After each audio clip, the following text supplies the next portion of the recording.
No matter how successful people are, they don't think they fit in.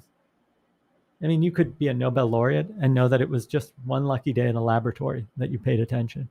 Or you're an Olympian and you might have won the gold in something one year. You might not make it to the next Olympics. You might be cut from the team, right? If you're an executive, maybe you did fantastic this quarter, but who knows what'll happen next quarter? Your job could be at risk. And so the risk in general is thinking that just because somebody's achieved a certain status, that they feel like they could rest. And nobody feels like they fit in. Everybody wants to belong. For human beings, belonging is critical, and nobody feels like they belong. Our deepest fear is that we are powerful beyond measure. I will live every day as if there were a microphone tucked under my tongue. It's great to get in the game, but don't get in the game till you understand the rules, till you're an insider. Your life changes when you begin having a different conversation in your head. What we need to do in radically deep problems is propose radically visionary solutions. Because the people who are crazy enough to think they can change the world are the ones who do. Greetings, everyone. My name is Julie Masters, and you are listening to another episode of Inside Influence, in which I delve into the minds of some of the world's most fascinating influencers or experts in influence to get to the bottom of what it really takes to own your voice and then amplify it to drive an industry, a conversation, a movement, or a nation. Here's today's question. How influential is your network? Now, you know I love a multi-layered question, and this one comes in two parts. Firstly, how much does your current network, the current galaxy of people you orbit around or who orbit around you, reflect the habits, the influence, the results, and the values that you want to create in your life? Here's the second part, and this is where it gets interesting.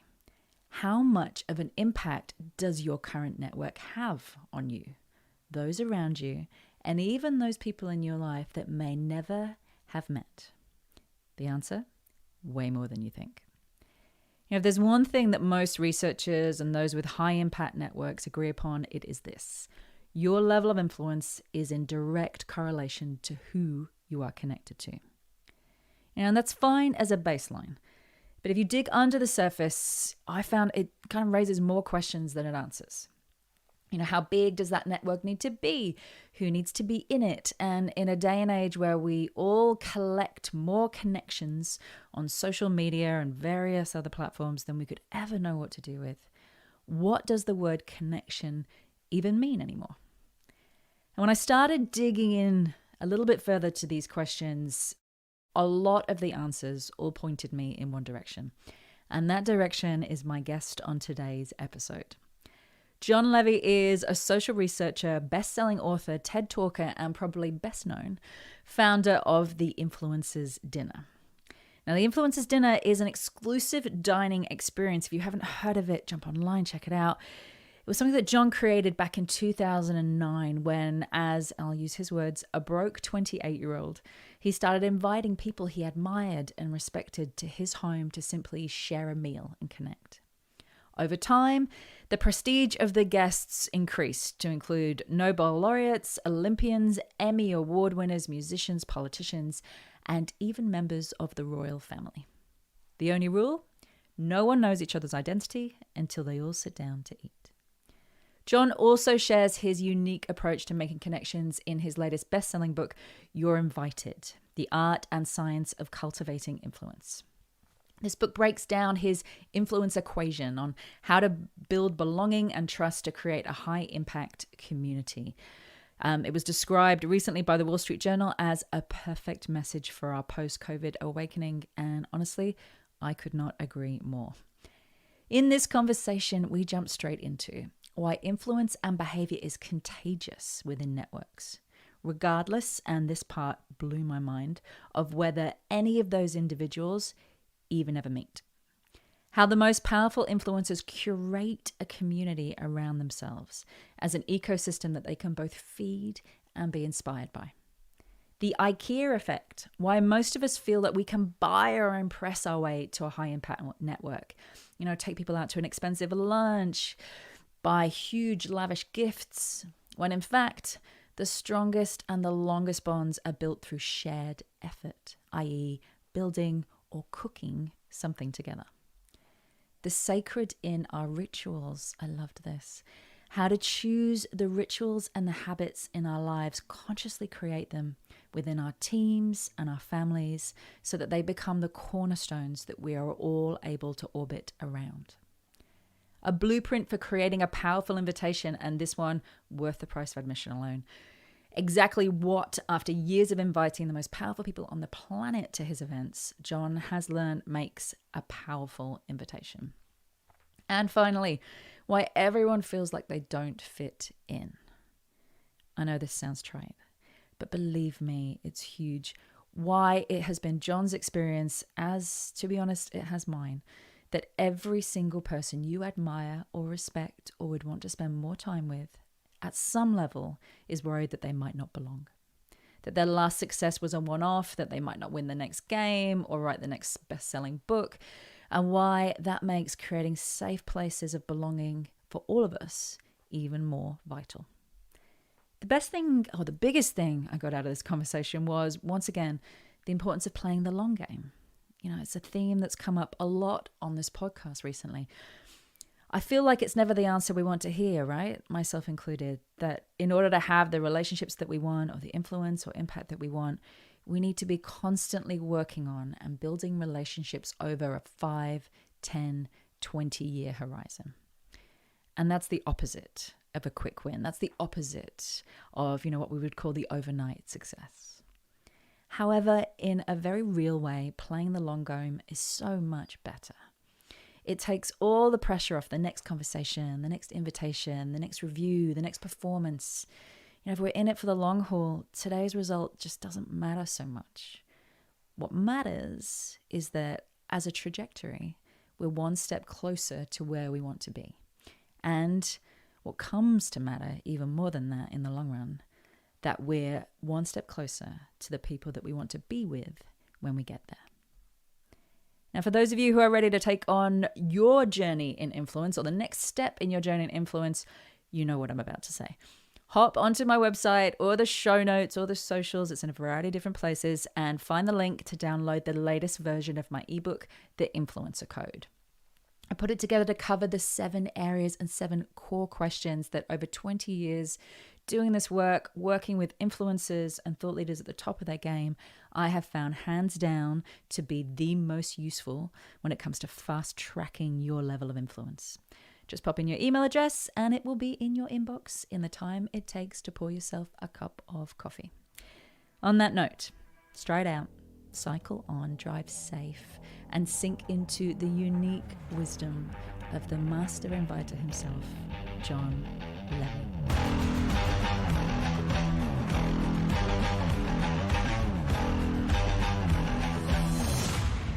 Welcome to the podcast, Jon Levy. How are you? Oh, I'm absolutely fantastic. I just got back from the Galapagos. Whoa, that's okay. I'm gonna sideline the question I was gonna start with. Let's start there. Why the Galapagos? There's a few reasons. One of them is that because I got married a few years ago in the pandemic, I never really went on a honeymoon. But also, as you know, I run this kind of crazy community. Over 2,500 people participate. And we thought it would be fun to see if we could gather people. And we all went on a cruise to the Galapagos and got to see sea lions and finches. And this is going to sound funny, but the famous bird there is called a booby. They're blue-footed and red-footed and Nassau boobies. So we saw a lot of boobies. And then, which involves a lot of giggling for most people. And then we also... I'm doing it quietly. Yeah, good. It's we pretend as adults that we're mature, but really not a chance. And we got to see, iguanas and like all these wildly beautiful animals. And it was a nice way to kind of end the summer. How many people came? And we'll get into the community that you run soon, but how many people came? So this was a super last minute trip. It was only about, I think there were 7 of us from the community who came. But I think the next one's probably going to end up being something like 50 to 100, which is going to be kind of wild to travel with that many people. Wow. And it speaks to, creating creating a community of like-minded, where you get to create the experiences that you want, and they, by natural extension, are the experiences of the people in your community, the Can I ones that they actually want. throw something out there? Yeah. It's actually a community of non-like-minded. Ooh, okay. Talk to me about that. So maybe it's a good time to explain to the people listening some background. Yeah, do. So as you know, I'm a human behavioral scientist. My area that I really look at is connection, trust, and belonging. I used to be known kind of as the influence guy because 12 years ago, I was curious what allows or causes influential people to connect with each other. And I came across this crazy study, which kind of inspired me to learn about this. And it was by these two guys, Nicholas Christakis and James Fowler, brilliant researchers. And they were curious. The big topic back then was the obesity epidemic. And they wanted to know, does obesity spread from person to person like a cold? Is it that kind of epidemic? Or is it a percentage of the population? And what they found really kind of turned heads. They discovered that if you have a friend who's obese, your chances of obesity increase by 45%. Your friends who do not know them have a 20% increased chance, and their friends have a 5% increased chance. And this kind of effect is true for happiness, marriage and divorce rates, smoking habits, voting habits. Basically, everything spreads from person to person. So I got super curious. How do I get the people that I admire the most to not only impact me, but each other? And so what I did was absolutely ridiculous. I spent much of my adult life convincing people to come to my home, cook me dinner, wash my dishes, clean my floors. And then for some wild reason, they often thank me for it and ask if their friends can do it. Oh, there's so much in there. Okay. Let's just talk about what the influencers dinner is, because you've got your book that I want to get into. But let's start with that foundational piece. So what is the influencers dinner and how did it begin? So the technical description is we invite 12 people to come often to my home, sometimes to a home of somebody who's attended previously, one of these dinners. And they're not allowed to discuss their career or even give their last name. They end up cooking a meal together. So we pair them off, they cook, and once the meal is done, we sit down to eat. And as we sit, we play a game to discover what people do professionally. And here's the twist. They discover they're sitting with Nobel laureates, Olympic medalists, editors of the top magazines and newspapers, the occasional prime minister or member of royalty. I've hosted over 2,500 people, ranging from Deepak Chopra and Malcolm Gladwell, all the way through to the voice of the dog from Who Let the Dogs Out, who won an Grammy for it. You remember that song? I do. Everybody you've just mentioned, I think I'd pick that one. Yeah, it's super guy, super nice guy, and he was actually an art A&R, like artist representation. I think he was discovering new talent and was recording the Baha Men, and he said, "No, that's not how you bark. This is how you bark." And then they put him on the album, and he ended up winning a Grammy for it. He won a Grammy. Yeah, how amazing is that? Yeah, win a Grammy for barking. I mean, what does that? I don't know what that says about music or creative expression. But I don't know if it's good things or bad things. But it's pretty amazing. So let's go to the why, because for anybody that's listening out there, there's a whole bunch of pieces that we're talking about right now that kind of come together into what I have found to be a very impactful perspective on connection and belonging and trust. So tell me why. Why did it begin? So when I started it, I was probably about 29. I started doing the research to understand what would connect people. And it was a byproduct of the simple fact that I was underemployed. I was heavily in debt from university. And I didn't really, I was overweight. Like I wanted to kind of have a turnaround for my life. And I eventually had to accept that just self-control alone won't get me there, right?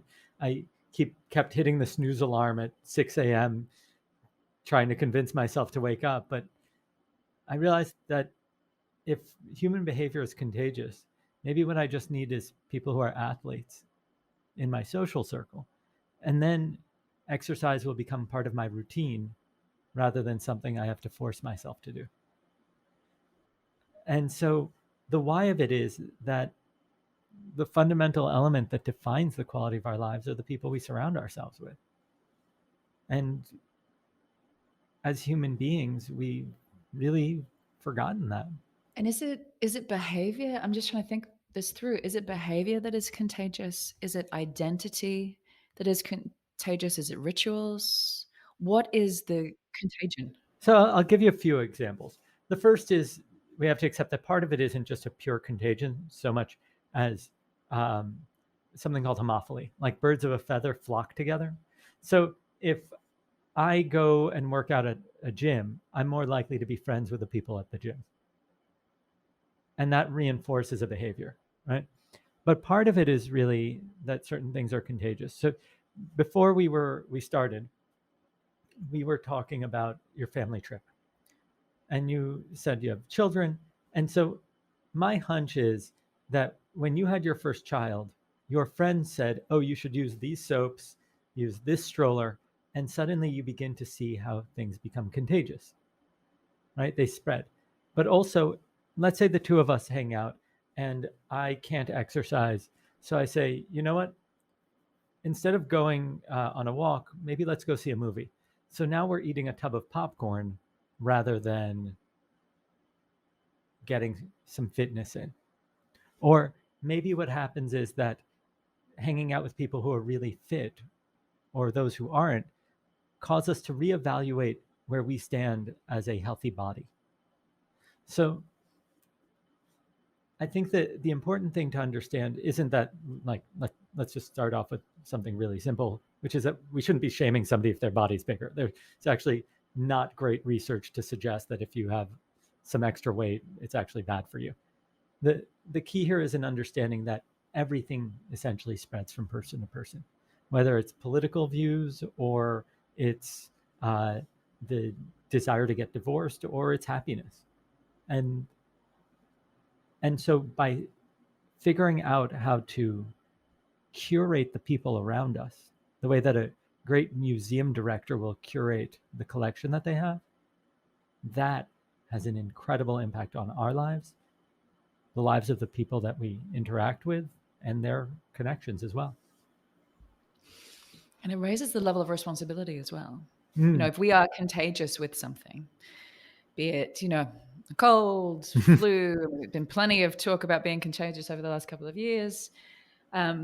We take responsibility for what we spread and what we don't spread. And we take responsibility for where we go and who we hang around with, because we don't want that thing, or we do want that thing, to spread to the people that we love. And so it just adds a whole other level of self-responsibility there when it comes to what you want to spread. I think you make a really interesting point. One of the things, though, I will emphasize is that don't confuse, oh, that person's depressed, I shouldn't interact with them, because, oh, I might get contagious off of it. We have to realize that what allowed us to survive as a species is that we work better together than almost any other species out there. We're not the fastest and we're not the strongest. And it turns out that you actually experience pain less if you're holding the hand of somebody that cares for you. And so there are certain things that are decreased, like pain, anxiety, depression. There's also fantastic research that the greatest predictor of human longevity isn't like that amazing kale cleanse you did. Barry's boot camp, which I just came from. And exercise is important. But what's far more important on the list, number 2 is strong social ties, having close friends and family. And number 1 is something called social integration, which is this idea that of the number of people you come in contact with. Are you part of a community? Because it seems, at least, and there's really fantastic research to support this, that a lot of the things that occur as a byproduct of, let's say, even an unhealthy diet are mitigated when you have strong social ties and a sense of belonging. And I think that that's one of the things that we keep missing. Do you feel like, and I want to get into what connection is in a moment, because I think that that's a huge question. Do you feel like we are less connected now? Which, you could say we've just come out of isolation, or do you feel like we are more connected now because we have so many more tools and spaces available to connect virtually across borders? So I'm going to answer this in two ways because, nothing's always and nothing's ever as simple as we want it to be. No. So I'll give you some stats on America. American belonging, let's call it, peaked around 1950. Post-World War II sentiment, America is on top of everything, right? We're manufacturing something like 2/3 of all the world's goods. And at that point, we kind of peaked and two things happened. The decline of post-war sentiment and the television enters the home. And what we see consistently is that the number of social ties decrease and engagement in civics or social groups decreases dramatically. And so by about 1985, I think it was, 1985, the average American had just about 3 friends besides family. By 2004, we were down to 2. That's 19 years, less than a generation. We lost a third of our social ties. And now during the pandemic, it's even, during this part of the pandemic, it's even less. So assuming that I have a whole bunch of friends, right, 10, 20, 30, whatever it is, that means that there's a whole lot of people out there that have 0 or 1. And so I would say that we are lonelier than ever.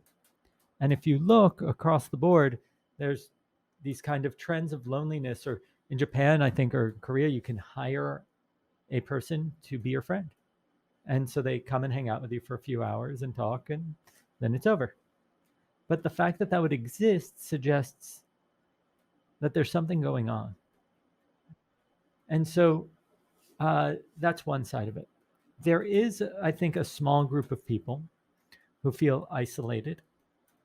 So if you are a trans person in a wildly religious Christian community that's very small and you have no sense of belonging at all, then I think the internet allows for an opportunity to connect with people and have a sense of identity and belonging.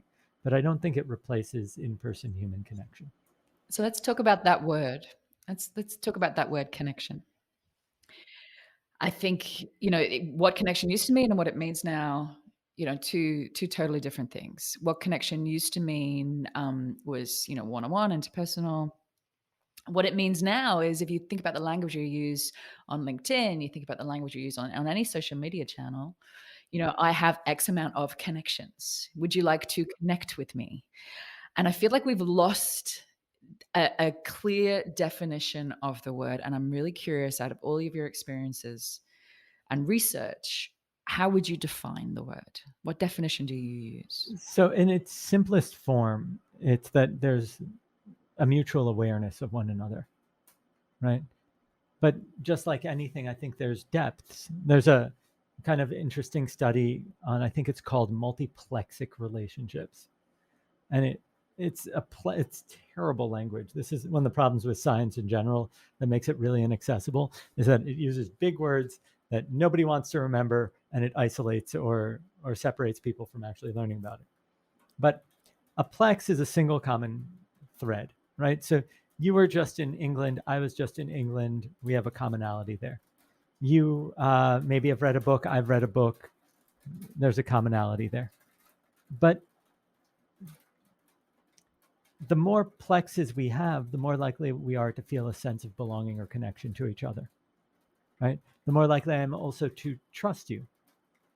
And that's because for human beings, we have something called the mere exposure effect. And this is kind of funny, and I'll share a story with you that I think you'll get a kick out of. In 1911, on a Monday in August, a man walked into the Louvre, the famed French museum. Walks into the Renaissance section, sees a small painting on the side that nobody really cares about. In fact, it hangs around much larger paintings.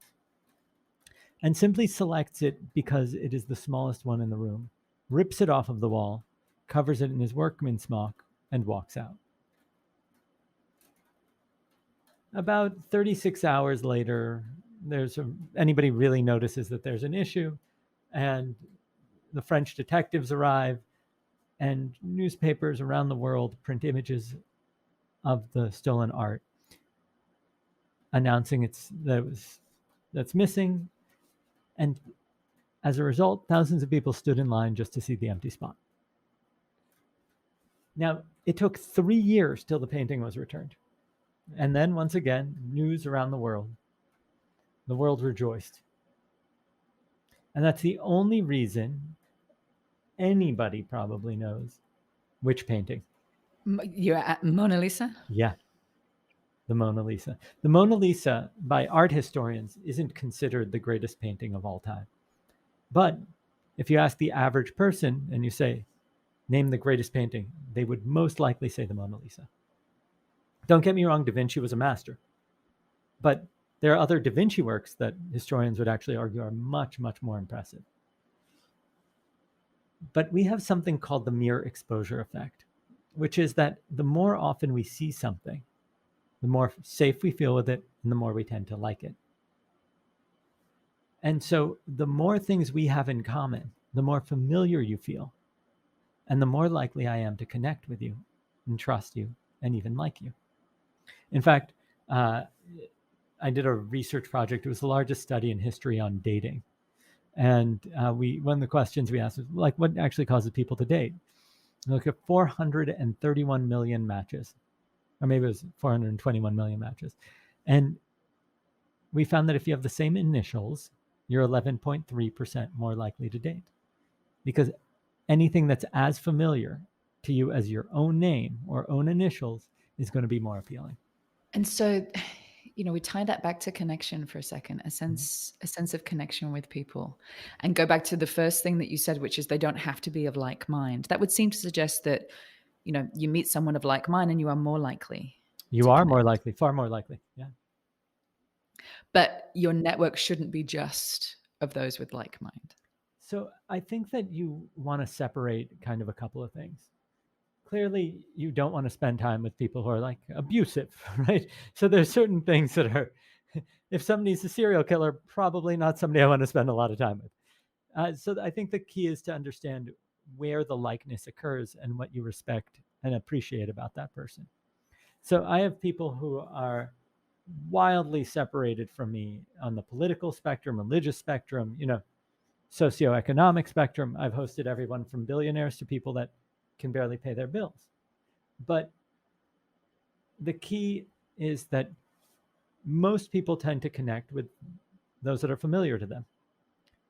There's a secondary option. You can either find your common ground or you can create it. So there's this impression that if I want you to like me and trust me, what I should actually do is say, you know what? I'm going to take you out for an expensive dinner. Then I'll impress you. Then you'll like me. And in the business world, this is very common. Have you ever seen this? Oh, yeah. Come out for lunch. Yeah. Let me impress you with the location of lunch. The problem with that is that those meals tend to be really awkward because you don't necessarily have something to connect about or common ground. And it turns out that you really can't buy relationships like that. There is an exception, which is if I know you're a super fan of something, like maybe is there a show your kids absolutely love? Yes, at the moment, a little known show called Teen Titans. Oh, okay. So here's a perfect example. Is it the cartoon or the TV show? The cartoon TV show. Okay. Yeah. So let's say it's I find this out and I arrange for the voice of Robin or Beast Boy or Cyborg to record. I can't believe you even know what this is. Oh yeah, just of course. by the way. I'm really geeky. I know all the superheroes. So I arrange for the voice of Robin or Beast Boy to record a message for your kids. And then I get that sent to you.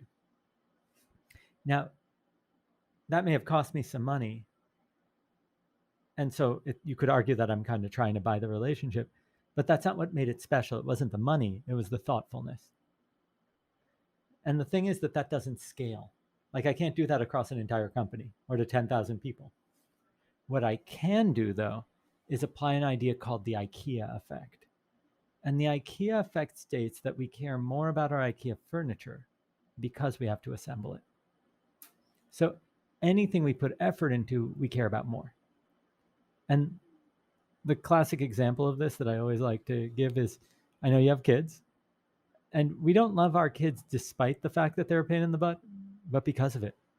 Because we have to stay up late with them and care for them and help them with their homework. Or you just told me about the most insane 36-hour period where you had to keep them entertained on flights. And it's because of that effort that we care about them. So let's talk about, you said it's hard to scale, that kind of one-on-one. And,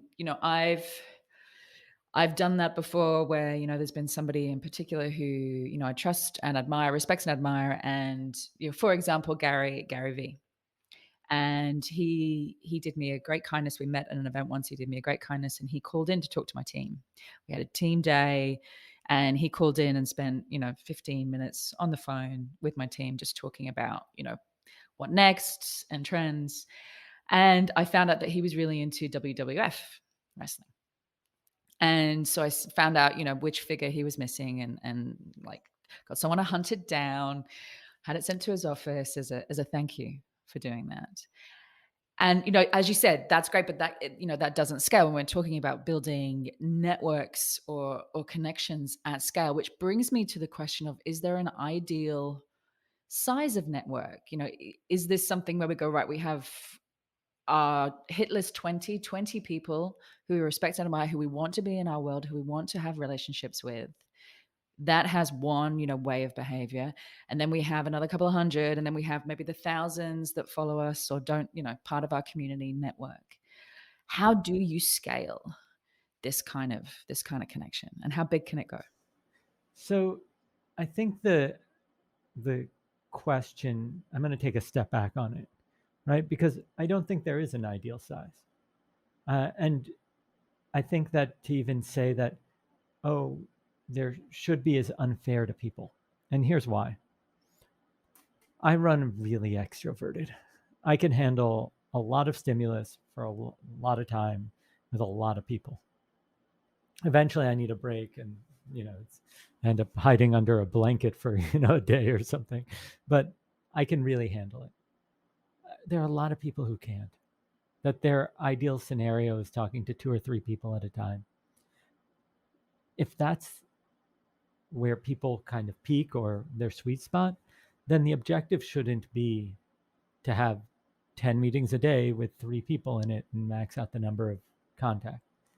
It's about creating the depth of relationship that matters with the people that are most important and continuously expanding to meet new people. And the reason the new people is important is that what your objectives are and what your concerns are and what your interests are today have nothing to do with the person you will be in 5 years. And if you maintain purely the same network, I'm not talking about your best friends or something like that, but if you maintain purely the same relationships during that time, it's going to be really hard to grow. You're going to need to spend more time with some people than others, or maybe you spent a year hanging out with one person a ton and then they moved away. That's fine. But the key is to connect with people at the scale you feel comfortable. Maybe also push yourself a little. The reason that's important is that there's a difference between shyness and introversion. Shyness is the fear of being judged, right?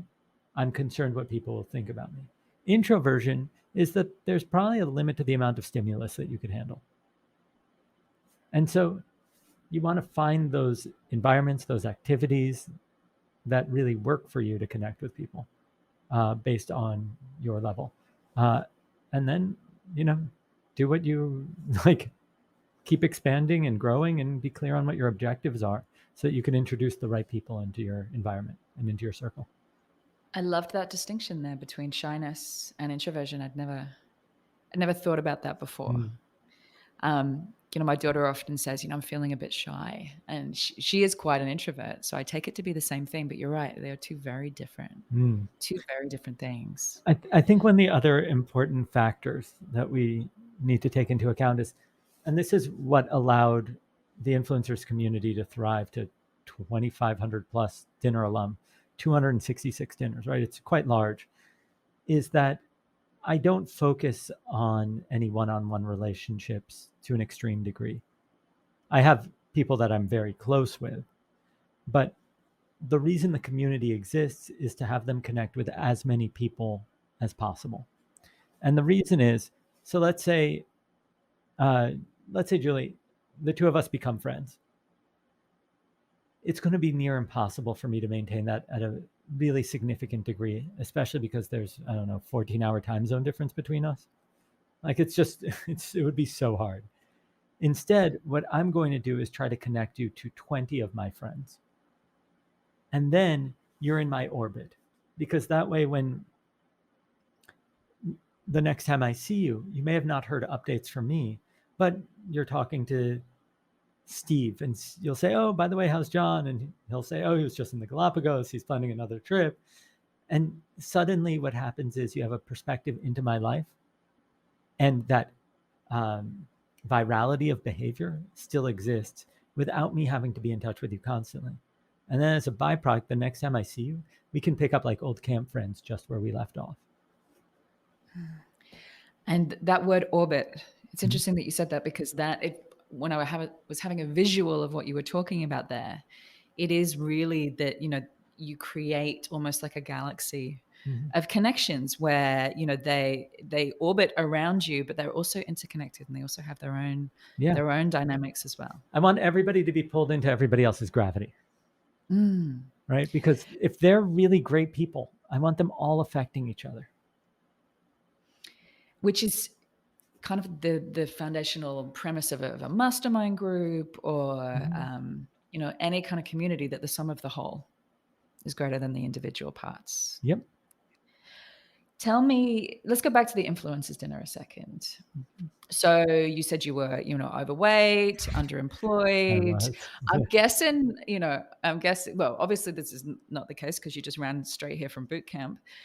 You didn't just send an email to a Nobel laureate, or I did as well. Yeah. Good.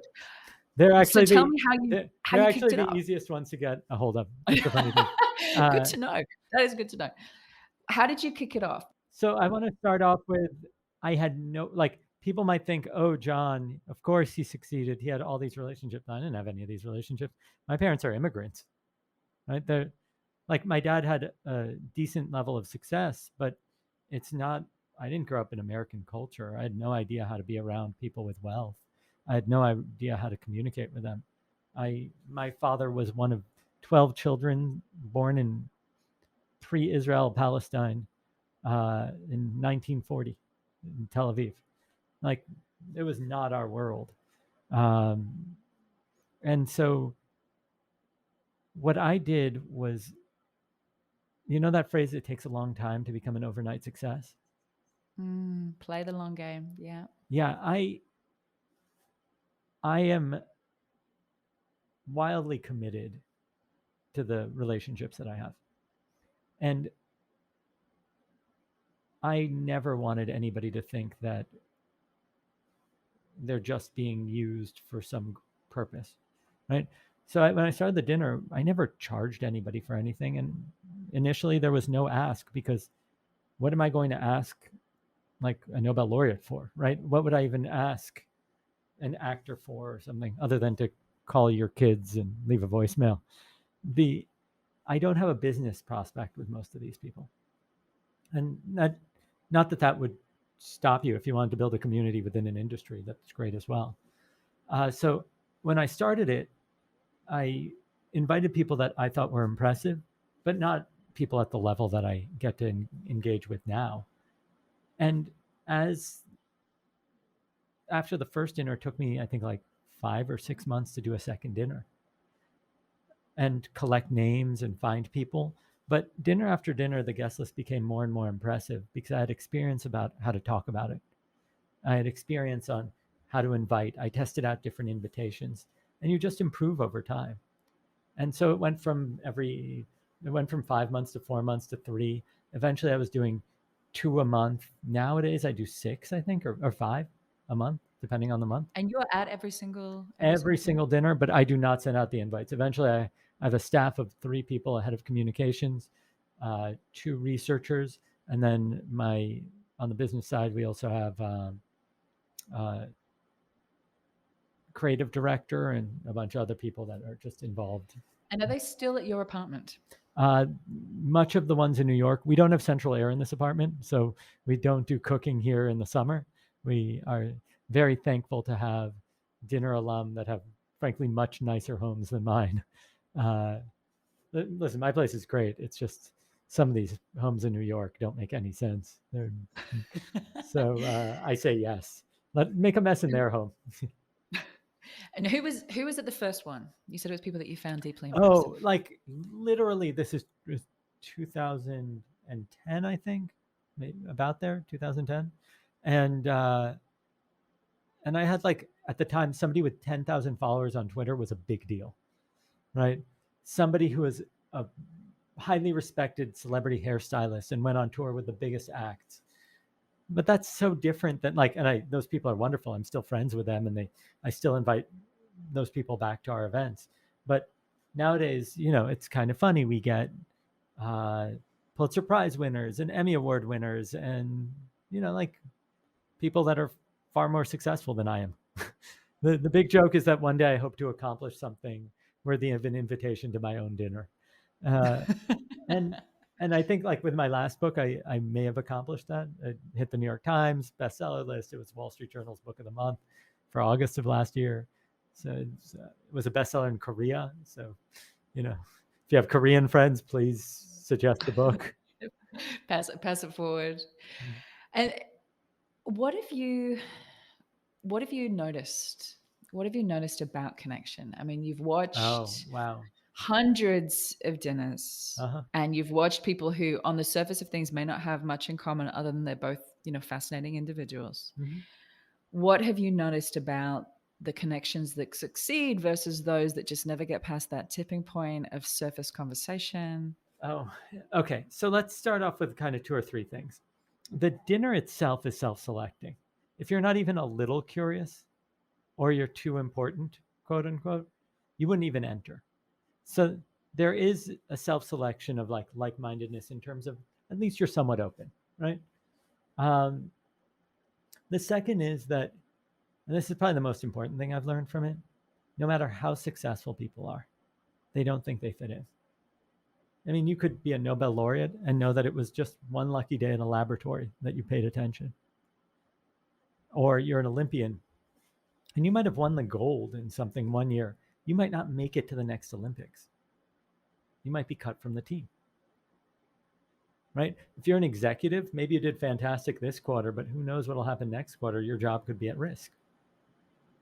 And so the risk in general is thinking that just because somebody's achieved a certain status, that they feel like they could rest. And nobody feels like they fit in. Everybody wants to belong. It is essentially the great predictor of human longevity, team success, right? There's this great project by Google called Aristotle, where they found the great predictor of team success is something called psychological safety, that you're not afraid that you're going to be kicked out or punished if you say something that maybe doesn't agree with the group, right? For human beings, belonging is critical, and nobody feels like they belong. Something so startling and beautiful in that. Even for me, and I work with incredible people, and I get to see behind the scenes with, incredible minds, incredible thought leaders, incredible authors, speakers. And even for me, that's startling. Yeah. That, everybody feels like they don't fit in. Everyone feels like it could end tomorrow. Everybody feels like it could have been a fluke, that they'll never come up with, anything that great ever again. And there's something so beautiful to that, how much we need each other. It's it's really quite startling. And I think we're going through a bit of an existential crisis right now. There was a great paper, actually co-written by one of the dinner alum named Casper. And it's about where do people find belonging if churches are being attended less and synagogues are being attended less and so on. And what they found is that they're finding it at SoulCycle, the bicycling training companies, or CrossFit, because these things take on rituals and culture and community, and people find true belonging there. And I think that's fantastic. It's the new secular religion is things like fitness and yoga and all that kind of stuff, and meditation. But that word ritual, and it's funny, we were actually just having a family conversation. We had a family dinner, we had friends over, and we were having that exact conversation just this weekend about the power and importance of ritual. And I was saying, I didn't grow up with any organized religion. My father's, engineer, scientist. And one of the things that I have always envied in a way from those communities is the beautiful ritual and consistency that happens, and that I have very deliberately had to sit down and genuinely very deliberately sat down and thought, what do I want that to be within my own family? Because it's so important. It keeps us anchored. It becomes something we all orbit around. What do I want those to be, and how do I build them? Because it is so important to a sense of belonging. Why is ritual, a sense of ritual, so important? Yeah, I think that's a really great strategy. So we've gotten probably too obsessed with certain cultural rituals that aren't necessarily healthy. And instead of inventing our own, and I think that you're right, they probably do provide a pretty significant level of grounding in that tradition. Another kind of wild thing is that same person, Casper, started a podcast called Harry Potter and the Sacred Text. And it was brilliant because it took a really simple idea. What if we take a piece of writing that has no intrinsic spiritual value to it, and then read it as if it's sacred, as if there's intended hidden meaning in it? And then see what we discover. Because frankly, and I went to Hebrew day school, I've read the Torah, like much of it, you're really inventing the meaning in it. So you might as well do that for other books that might be more entertaining to you. But the idea that sacredness is imbued, like sacredness is given. It's not necessarily inherent, it's given. And just to give you an idea of what things you can make sacred. So one of the rituals that I put into place, my daughter's, she needs consistency. She is someone who needs to know what's going to happen and when, at this phase of her life anyway. And we started with, okay, well, we'll have pizza every Friday night. But then we were like, okay, now we have pizza every Friday night. Yeah, now we eat pizza every Friday night. Okay, that's not working. And then we went to fajitas. Okay, well, we'll do fajitas. And then it became, okay, we don't want to she's only at that stage, she was only about 3. We don't want to get pizzas on the couch we don't want to get fajitas everywhere. How about we just put a rug down? And it became this one rug that has become the sacred rug. It is stained and full of holes, but it is the sacred rug. I love it. It's got Elsa and Anna on it. Yeah. Not that you can tell anymore because it's been washed so many times. So it became all about the rug. And then we decided we didn't want to eat fajitas anymore. It became tacos, but it's still called Fajita Friday. And she starts asking about Fajita Friday on Monday, and it becomes the thing that all things orbit around. How many sleeps into, she figures out what day it is in relation to how many sleeps Friday. It is from Fajita Friday. Yeah. There's a few things I love about this. The first is when we look at community, right? This idea of truly feeling like belonging. The researchers who are kind of the masters of this, these guys, McMillan and Chavez, discovered that community isn't a thing like, oh, because you have a membership card, you feel like you belong. It's a feeling. So you have a sense of community. And a community or a sense of community occurs when there are 4 characteristics in place. One is there's a sense of membership. There's a clear line of those on the inside and those on the outside, right? So that could be the Girl Scouts in their uniforms, doctors and their language, right? When doctors talk, I have no idea what they're saying. It could be that you actually have a membership card to something. The second is influence.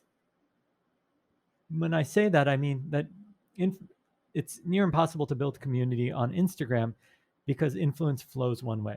If I am a fan of, let's say, Taylor Swift, it doesn't matter what my comments are. She doesn't care. She's never going to know them.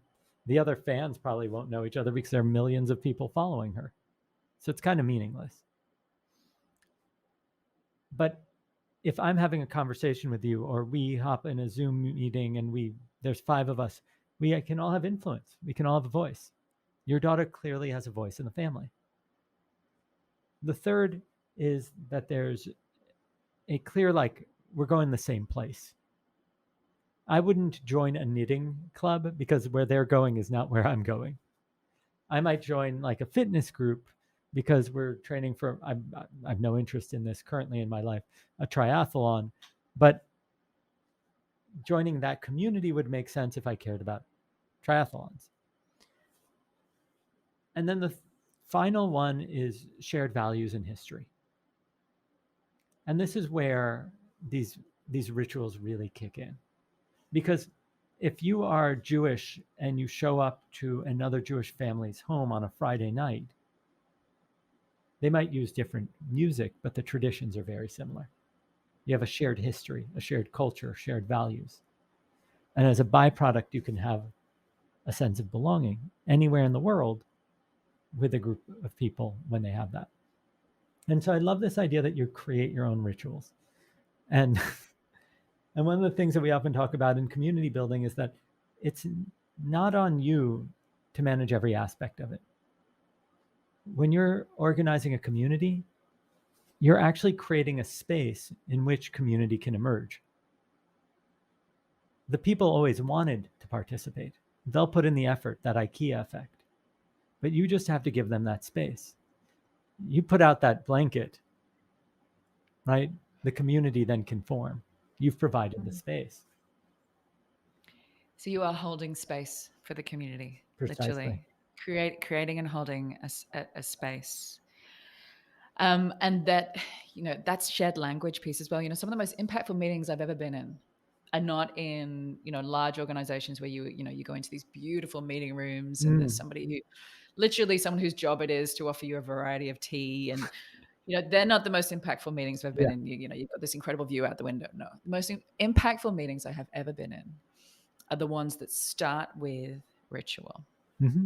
It's the ones that begin with one that we used to do in my organization was we used to go around the table and just say, what I want to say is, you've got 1 minute. It's not a big diatribe. What I want to say is, what I want to say is my baby's been up all night and it was a big night, but I'm here. I have coffee in my hand and I am ready to go. Yep. What I want to say is, I feel like we're on the verge of something big here and I'm super excited to be here. And you just go around and something magical happens. You go around that table and suddenly in the space of, 5 to 8 minutes, everybody is there. Everybody is connected. Everybody is on the same page in terms of why we're here. And what happens after that is magic. But you have to create the space and the ritual for that to occur. I think that's great. I really love that. I think one of the problems is that people think that luxurious things bond us. But on average, when luxury really comes into play, it tends to isolate. So for example, if we go on a vacation and our families come together and we have to put up tents together and we have to cook together, we'll bond. That shared effort, that IKEA effect kicks in. But if we go to a luxury spa and I say, oh, guys, I'll catch you later. I have my 5 o'clock private massage. And you say, oh, we're going to actually dine we're going to get food delivered to our room. Suddenly, we're both on vacation, but the bonding has disappeared. We survived because of our investment of effort into one another. That's what makes us happy when things comes down to it. It's that relationships are happiness, relationships are health, relationships are success. And you'll notice that the poorest communities in the world are the ones that actually are the most interconnected because they need to depend on one another. When you can't afford a babysitter, then you're definitely going to know your neighbor because you're going to figure things out and take turns doing stuff. And so I think that you're really pointing to something great. One is that luxury isn't necessary. I frankly have some of the most important and influential people in our culture coming for terrible food, and it doesn't matter. And although some of the apartments are gorgeous, in the early days, that didn't matter either. What matters is that we are there investing effort into something that's novel and fun. And as a byproduct, a sense of belonging forms. Before I let you go, I really want to know what you know or try and understand what you know about making invitations. Oh, Because again, I speak to people all the time. mm-hmm. And they want someone in their network, or they want to have coffee with someone, they want to pick someone's brain, they want to interview someone, whatever it happens to be. Mm-hmm. And the question they will ask is, I just don't know how to reach out. I just don't know how to make an invitation. And I think that the art of the invitation is such a beautiful art form, right? It can be such an incredibly vulnerable and trust building art form, as opposed to a blanket, here's my template, Yeah, let me shoot it out. What have you learned about making invitations? so I think there's two aspects. Let's start off with this, that people get overly concerned with any one person accepting their invitation. And that's because we tend to have just one example of a person like that in our heads. So I say, oh, who should we invite that's successful? Your immediate thought is Elon Musk. Like, listen, there's 10, 20, 100 people like Elon Musk that you just don't know exist because they aren't getting that much attention in the news. And those people are far more likely to become friends with you. So the key is, let's start off with, for every one person you know of, let's find 20 more that are lookalikes, or 100 more that are lookalikes. Because then you're not going to be concerned if one person says no. Then you can actually start inviting at scale and seeing what works. Now, if the one really matters, I would begin by doing something called stacking, which is, it's what I call it, but really quick, if I stopped and asked you for the time, you would give it to me, right? So that's one of these funny things, though, because researchers did this experiment where if they stop people on the street and ask for complex directions, they generally didn't get it. But if they asked people for the time, they would generally get the time. And then when they asked for the directions, they would get them. Because once you are viewed as somebody worthy of some effort, you're worthy of more effort. And so the key often, if somebody's really important, is start off with a really small, really quick, really simple request. Don't go into an entire diatribe. I might start off with, well, Julie, I've listened to like 50 episodes of your show. I absolutely love it. Is there like 2 or 3 about how to be, I don't know, a great female CEO that I should listen to? Like, and then I get you to put in a little bit of effort. Then I go back and I say, oh my God, I love them. I actually bought their books. I listened to them on Audible. Oh my God, is there anybody else? You know what? Would you mind just 5 minutes with me? I'd like to ask you a couple of questions. Once you've said yes to something, you're more likely to say yes to the next thing. So get small investment of effort and then stack it up. The key, reciprocity, because nobody likes a taker.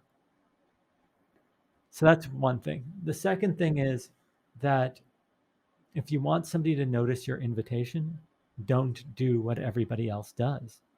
Everybody says the same thing. Can I take you out for coffee? How is that going to work for somebody who could buy a coffee franchise?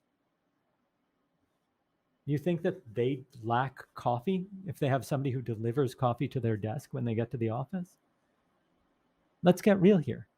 Offer to take them somewhere way different. Hey, I love what you're up to, and you know what? I don't know if this is too crazy, but I'm a skydiver. I'm a street artist. I'm this, whatever it is. I thought this might be fun for you or your team as an activity. I'd love to get to talk to you, meet you and your team, and maybe run an activity for them if you'd be willing to give me a few minutes of your time. Suddenly, something that you'd be happy to do regardless becomes a real point of interest. So now the person who is looking for a team bonding experience for their team, if I go, Julie, hey, I'm a street artist. You know what? Why don't you and your entire team come and join me? All I ask is that you cover your own expenses on paint because frankly, I'm, like an up and coming student or something like that, but I'll teach them how to do street art, right? Would you then say, oh, I'd be happy to kind of spend a few hours with this person doing street art, bonding with my team and whatever it is, right? Suddenly they're providing value and you're willing to open up to them. So the key is do something that stands out. Find something that nobody else is saying to them. And the last tip I'm going to end with is something called information gap theory. And it works like this. When there's a gap between what I'm presenting to you and what you know, there's usually one of three scenarios. If the gap is too big, let's say I start talking about theoretical astrophysics, you might say, John, I think I'm going to pass. Right? You literally are like, I feel uncomfortable in this conversation because I don't know how to engage. So you are going to excuse yourself from the conversation. If the gap between what I'm presenting to you and what you already know is very small, it's uninteresting. There's no continued conversation. You ask for the time, I give it to you, it's over, right? But if the gap is big enough that it's unfamiliar, but not so big that it's scary, then curiosity kicks in. And it feels like an itch you cannot scratch. Can you give me an example of that? I think you see it anytime you've ever looked like at an article title. 27 uses for a banana and number 5 will blow your mind. Now, will number 5 ever blow your mind? No. It's, number 5 is like something stupid. I don't know, clean your floors. But that gap in your knowledge suddenly creates curiosity, right? We start talking about a conspiracy theory maybe or whatever it is. It might create curiosity for people. We might... if I say, oh, wow, did you hear about that drug, that the medication that people with diabetes take, and those that are prescribed it actually live longer than people without diabetes? Suddenly you're like, hold on a second. Should I be taking this? I know I don't have diabetes, but if this is causing people to live a long time, maybe I should know about it. And in a way, that's contribution, right? I'm just thinking that through. You are making a contribution. It could be. It could just be a way to get people's attention, frankly. It's an effective. Yes, it's an effective way. So if I'll use information gaps to get people's attention all the time. So the invitations to my stuff say there'll be 12 very successful people there, but we don't tell them who. We tell them we're going to be cooking a dinner together, but we don't tell them what. We tell them the location will be shared a week before. But that's mostly for our benefit so that in case we change locations, we don't drive people crazy. So we give them all the information that they need, but we remain with a bunch of gaps so that they're curious, so that we stay top of mind and they're more likely to show up. What's your favorite story out of all the dinners? The Little Prince, but that has nothing to do with my dinners. I just love the story of the Little Prince. I mean, we can go into that if you want to. But out of all the dinners you've done, what's your favorite connection story? Ones there. Oh, connection story. We were going around guessing what one woman does, and we were just about to get to find out. And one woman goes, "I think you're a lifesaver." That was a bit of an awkward statement. And then she said, because when I was, and this is her story, not mine, when she was 16, she had cancer. She was on the operating table. And she said, I knew I was dying. I saw myself going towards the light. And then your music came on. I guess whoever was doing the surgery was listening to music and brought me back. And you saved my life.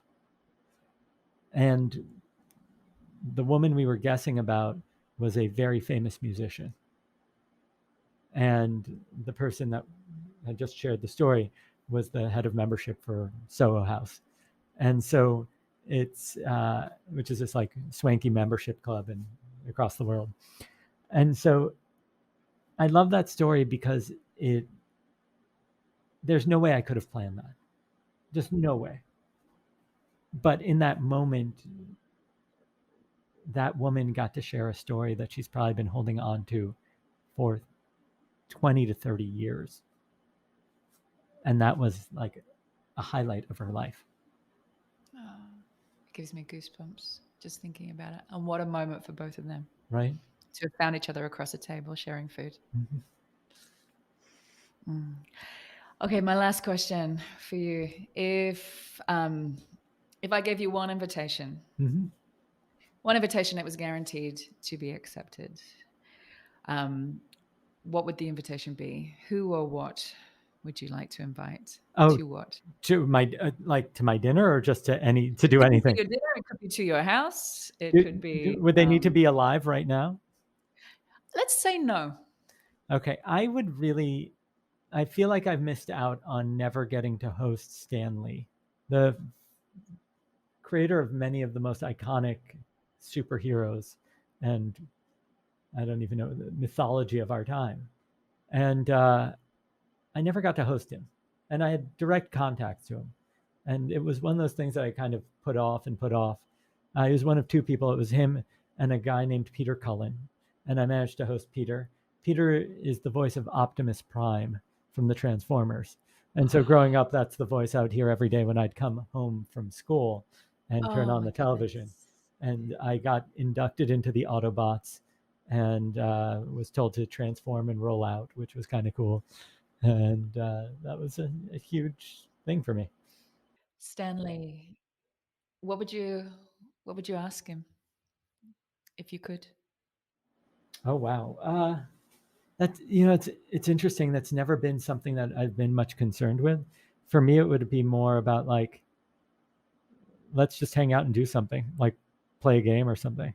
I don't have it doesn't occur to me to drill into somebody's wisdom like that. I'd probably have a podcast if I was better at those things. I just would want him to feel like he participated and he felt like he belonged and he'd want to come back. That would be the biggest joy for me, is that he'd want to participate. Well, Jon, thank you. Thank you for participating. It's been an absolute pleasure to the invitation. We've spoken before, and I knew from the first time that we spoke that this would be insightful and extremely, extremely valuable, and it has been all those things and more. So thank you. It's been an absolute pleasure, and thanks for having me on. This has been fantastic. Thanks so much for listening. I hope you enjoyed this episode and have seized hold of at least one tool, idea, or mindset that will help you start raising your own level of influence. Now, for those of you who want to take the next step in your journey or would just love a roadmap to becoming the most influential voice, idea, or brand in your space, then I have good news. You can now download the latest updated version of my ebook, The Influencer Code, from my website, juliemasters.com. Also, there's a link in the show notes. Just pop in your email address, and I promise I will not spam you, but it is jam-packed full of ideas, tools, and case studies that I have come across in my now 20 plus years of doing this work. Not to mention the 7 areas and 7 core questions that I have found to be hands down the most valuable when it comes to immediately lifting your ability to make an impact. Download it, keep it, share it, juice it for all it is worth. I hope it makes a massive difference in both your career and your business. Thank you always to my co-founder and the main brain behind this podcast, Lauren Kelly. You kick my butt in all the right ways. Thank you for making it happen. And if you did enjoy the show, then we would love you to share this podcast and leave us a review on iTunes, Google, Stitcher, whatever your platform of choice happens to be. And don't forget to subscribe to make sure that you never miss an episode.